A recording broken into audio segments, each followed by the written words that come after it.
Las plataformas digitales en la transformación de la educación. Instituto Latinoamericano de la Comunicación Educativa. El trabajo colaborativo es considerado como una de las competencias del siglo XXI y es por eso que la UNESCO, gobiernos y autoridades educativas lo han incorporado a los programas y planes de estudio para que los estudiantes desarrollen dicha competencia. Escuchemos con atención a Luis Lag para conocer más detalles sobre el trabajo colaborativo. Luis Lag es licenciado en Sociología en Problemas Educativos por la ENEP Acatlán de la Universidad Nacional Autónoma de México. Cursó el Diplomado Superior en Constructivismo y Educación otorgado por Flaxo Argentina. Actualmente es socio fundador de Draft Consultores y recientemente se ha integrado al Instituto Latinoamericano de la Comunicación Educativa. Fue gerente de cuenta para el sector educativo en Acer México. El paso por los ambientes educativos con uso de TIC permitió a Luis Lag ser el gerente de Educación y Responsabilidad Social Corporativa en Intel México desde el año 2005 hasta 2014, donde coordinó programas como Intel Educar, Intel Aprender, más de 120,000 estudiantes capacitados en el país, Intel ICED y la Feria Mexicana de Ciencias e Ingenierías, así como el Intel Computer Clubhouse en México. Asimismo, fue el responsable de la Estrategia de Responsabilidad Social Corporativa y programas de voluntariado de los empleados en la empresa hasta el año 2014. Ha colaborado en ambientes educativos de diferente tipo. Por ejemplo, formó parte del Consejo Directivo de Jóvenes Constructores de la Comunidad AC, coordinador del programa CAS, Creativity Action and Service, del área de Bachillerato Internacional en los colegios Vista Hermosa y Hebreo Maguen David. Presidente de la Sociedad Mexicana de Computación en la Educación, AC. Socio fundador de Artículo 12, AC, organización que vela por los derechos de las personas a protección de su información. Hola, ¿qué tal? Mi nombre es Luis Lag. Voy a platicarles ahora sobre trabajo colaborativo y su relación con la educación y con la introducción de tecnología en la educación. Pareciera ser que hablar de trabajo colaborativo fuera la cosa más sencilla. Quienes nos hablan de ello parece que nos dijeran que con una varita mágica los estudiantes van a correr a trabajar unos con otros, que no va a haber quienes se resista al trabajo colaborativo, que todos van a trabajar muy bien y además que nosotros vamos a saber cómo repartir este trabajo. Mucha de la gente que habla de educación le falta haber vivido un salón de clases. Y probablemente lo que quisiera yo es que ubiquemos este tópico entre la teoría que nos dicen y la realidad que experimentamos. ¿Cómo ha sido su experiencia al tratar que colaboren sus estudiantes? ¿Es caótica? ¿Hay exceso de iniciativas o por el contrario, hay apatía? Probablemente en primaria encontremos los niños muy entusiastas que quieren trabajar, probablemente no saben hacia dónde y eso necesitamos nosotros orientarlos. Probablemente si somos maestros de preparatoria nos cueste trabajo enganchar a los jóvenes en esto. ¿Ayudan los apoyos que da la escuela? Por ejemplo, las escuelas que todavía tengan las bancas en el suelo atornilladas o que puedan ustedes, por el contrario, mover las bancas o puedan salir a hacer cosas fuera de la escuela. Ese tipo de apoyos de infraestructura funcionan. La escuela está hecha para que se estimule el trabajo colaborativo. Eso es importante. ¿Por qué es importante el trabajo colaborativo en el aula? En los ambientes en donde hay cada vez más tecnología, es importante enlazar modelos en donde los estudiantes colaboren, hagan equipos, busquen sus propios intereses. En los modelos tradicionales, con que se aprendieran de memoria las cosas, parecía que funcionara. En realidad siempre ha existido la colaboración, pero más importante es ahora. ¿Dónde mejor funciona el aprendizaje? Es en un modelo basado en proyectos. No es por exámenes, es una evaluación continua, pero es muy importante que trabajen proyectos que los acerquen a sus intereses personales. En este sentido, ¿qué debemos entender por trabajo colaborativo? Particularmente cuando hablamos de educación. Es el proceso en el que un individuo aprende más que si lo hiciera por cuenta propia. La intención es que nuestros estudiantes busquen sus intereses, sus pasiones e inquietudes y éstas se vuelvan fundamentales en el desarrollo de proyectos con sus compañeros. Un ejemplo de ello yo lo encuentro en los Scouts, donde los jóvenes de forma voluntaria trabajan en equipos en pos de un objetivo común y lo hacen desde pequeños hasta que abandonan este movimiento. En el caso de la escuela, que no es voluntaria, deben buscarse los intereses que los atraen y vincularlos con contenidos. Por ejemplo, si estuviéramos hablando de la parábola, ponemos el ejemplo del fútbol americano y cómo el quarterback lanza el balón y llega al receptor y cómo se genera una parábola en este proceso. Estas estrategias hacen evolucionar a los aprendizajes de tipo receta, en donde sabemos exactamente paso por paso qué hacer y al final qué resultado vamos a obtener. En el aprendizaje basado en proyectos, lo que vamos a estar es desarrollando ideas, desarrollando temas que nos van a llevar a lugares novedosos siempre.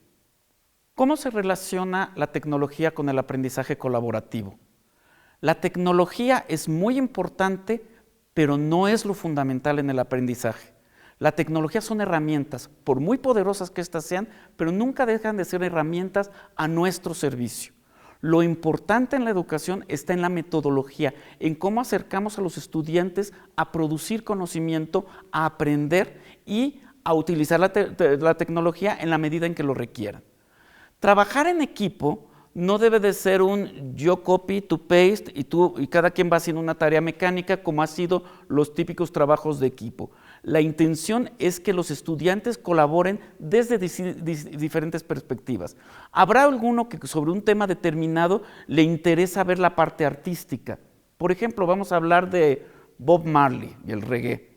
Y probablemente alguien en el equipo quiera hacer un dibujo sobre Bob Marley. Quizás otro quiera intentar hacer música como la que hacía Bob Marley y quizás otros hablen sobre la historia del reggae. O sea, es un ejemplo muy grueso, pero para entender cómo cada quien puede ver un fenómeno desde diferentes ángulos. Y ahí es donde se acerca al interés del estudiante y ahí es donde la educación se vuelve apasionante para nuestros niños.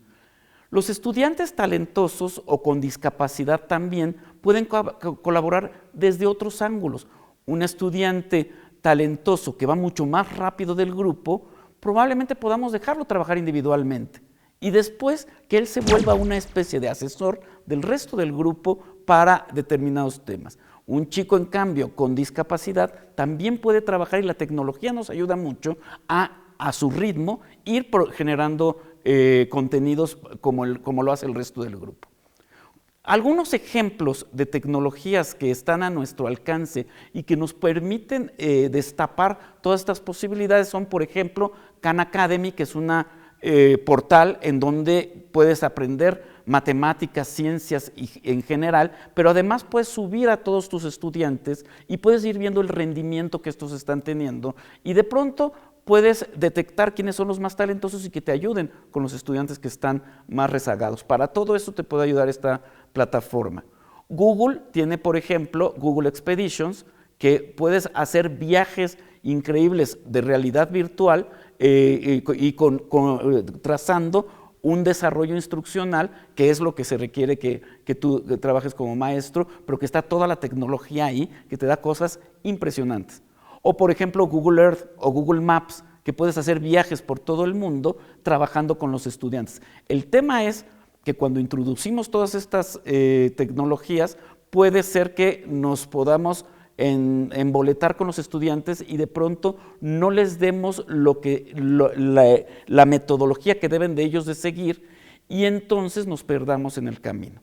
Minecraft, por ejemplo, es otra buena herramienta que nos puede servir, por ejemplo, para aprender programación. Y Minecraft es un programa que los niños naturalmente siguen, que los niños reciben de regalo de Navidad y que podemos trabajar con él.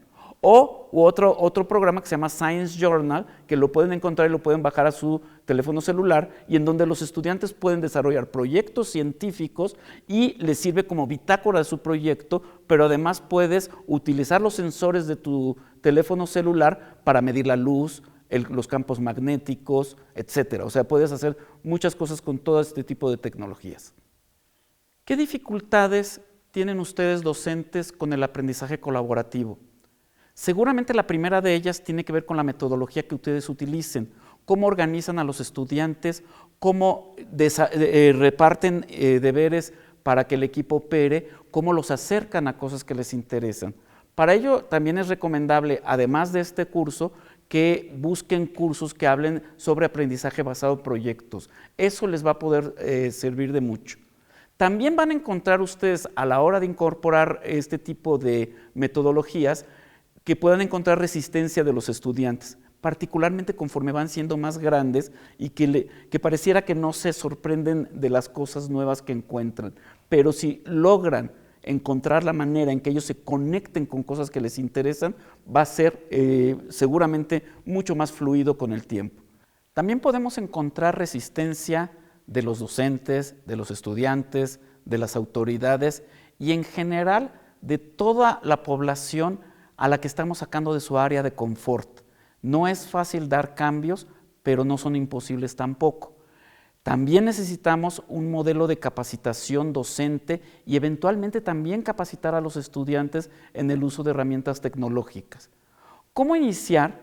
Desde tareas sencillas de colaboración. No se requieren grandes proyectos al principio, probablemente un trabajo de equipo pequeño, lo que acostumbraban a hacer una monografía, pero ahora lo realizan en un proyecto de colaboración con tareas un poquito más complicadas cada vez. ¿Cuáles son las formas de colaboración y cómo se deben de evaluar? La colaboración depende del grupo, de los temas y de la modalidad. No es lo mismo tener un grupo de 20 alumnos que uno de 40. Entonces vamos a variar un poco cómo se evalúa. En general, la evaluación es una evaluación continua. Evaluamos elementos desde el nivel de los estudiantes, cómo cada niño participa, cómo participa el grupo en el rendimiento del trabajo colaborativo, de acuerdo a los resultados que se obtienen finalmente, eso es lo más importante, y también evaluamos la participación entusiasta de los otros miembros y de los otros equipos, el resto del grupo. Esto es cuando un equipo, por ejemplo, hace una exposición de una investigación que está haciendo, no podemos tener al resto del grupo haciendo otra cosa porque no están interesados. También se puede calificar, se puede evaluar la participación entusiasta de los otros equipos y de los otros miembros de equipos en el grupo de trabajo. ¿Cuáles son las metodologías educativas que son mejores para el aprendizaje colaborativo? Yo soy de la idea que en general en pedagogía se ha dicho todo lo que se tenía que decir. Probablemente en tecnología haya muchas páginas que escribir, pero desde el siglo XIX personajes como John Dewey, que trabajó los temas de cómo debía de perseguir los estudiantes sus verdaderos intereses, como Lev Vygotsky, que hablaba de las zonas de desarrollo próximo, en donde cómo estirar al alumno a que dé un poco más para desarrollar el conocimiento, y por supuesto que hablaba de sociales, o Paul Ausubel, que hablaba del aprendizaje significativo, y justo hoy hemos estado hablando mucho de lo que le es significativo a los estudiantes, y cuando algo les es significativo se vuelve permanente en el conocimiento. O Seymour Papert, que creó Logo, el lenguaje de programación hecho para niños. En general, todos estos autores trabajan sobre el aprendizaje basado en proyectos. Otros modelos bajo el paraguas del aprendizaje basado en proyectos son el aprendizaje de las ciencias basado en la indagación, que eso es para cuando queremos hacer trabajo científico, o por ejemplo, ahora que está de moda lo que ha logrado Finlandia en educación, lo que ellos llaman el phenomenon-based learning, que es un modelo en donde los estudiantes desde diferentes ángulos disciplinarios trabajan un solo tema. Por ejemplo, podemos hablar de la Ciudad de México y podría un equipo de estudiantes, unos trabajar los servicios médicos en la Ciudad de México, otro trabajar la contaminación, otro el sistema político, etcétera, y formamos un solo proyecto. A eso en México le llamamos multidisciplina. Lo que se trata es que los estudiantes desarrollen proyectos, aprendan a a competir, porque es como van a estar trabajando en el futuro y al final del día también que sean más felices. Está demostrado que el aprendizaje colaborativo rinde mayores frutos cuando la sumatoria de conocimiento que circula en un grupo es compartida. Trabajar de manera colaborativa no solo nos fortalece como sociedad al resolver problemas comunes que nos afectan a todos, sino también nos permite crecer como individuos en nuestras relaciones con los demás, reconocer nuestras fortalezas y debilidades. Aprender esto en la escuela nos permitirá desarrollar en un buen clima laboral y constructivo. ILSE, innovamos para el conocimiento.